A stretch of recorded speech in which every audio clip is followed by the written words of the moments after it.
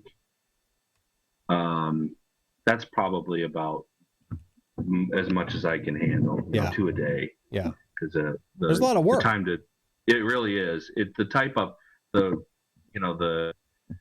report writing time has increased so much over the last several years. It takes sometimes a good 5 or 6 hours to work on a report. Yeah.